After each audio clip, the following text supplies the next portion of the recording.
ప్రజలారా ఇకనన్నా మారుదాం, మన రిజర్వేషన్ల కోసం కొట్లాడదాం. మన రిజర్వేషన్లు మనం సాధించుకుంటేనే ఇవాళ ఈ భూమి మీద బతికే పరిస్థితి ఉన్నది. లేని ఎడల బతకని పరిస్థితి ఏర్పడుతున్నది. వాళ్ళకైతే రిజర్వేషన్లు కావాలంటే ఉత్తానే ఏ లెక్కలు లేకుండా రిజర్వేషన్ 10% తీసుకుపోతారు. మనకు రిజర్వేషన్ అనగానే కులగణన చేయాలి, జనగణన చేయాలి అంటారు. మరి ఇది ఎక్కడ న్యాయం ఆలోచించాలి. మనకి ఇచ్చేదంటేనేమో ఏదైనా లెక్కలు కావాలి. ఇప్పుడు ఫీజు రియంబర్స్మెంట్ అంటేనేమో బీసీలకు, ఎస్సీలకు, ఎస్టీలకు కదా అది ఇయ్యరు. అగ్ర కులాలకు ఎమ్మటే ఏదైనా ఇవ్వాలంటే ఎమ్మటే తక్షణమే ఆ జీవో అమలవుతుంది. మరి ఎక్కడుంది ప్రజాస్వామ్యం అని చెప్పి ఆలోచన చేయాలి. బీసీ మేధావులారా ఇక నన్ను ఆలోచన చేయండి. మన కులాలు అందరం ఐక్యమత్యంతో ఉండి ఈ బీసీ గర్జనను సక్సెస్ చేసుకుందాం.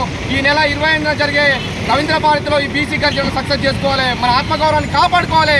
లేని ఎడల ఇక మనకు రిజర్వేషన్లు రావు. మరి ఇప్పుడు 42% రిజర్వేషన్లు అంటుంది ముఖ్యమంత్రి. మరి అమలైందా కాదా?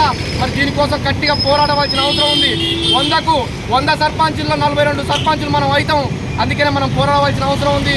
ఆర్ కృష్ణ సాక్షిగా మనందరం ఆయన వెనక ఉండి మన రిజర్వేషన్లు సాధించుకుందాం అని చెప్పి ఈ వేదిక నుంచి యావత్ బీసీ లోకాన్ని పిలుపునిస్తున్నాం. Thank you. బీసీ ఐక్యత, బీసీ ఐక్యత, జై బీసీ, జై బీసీ, నాయకత్వం.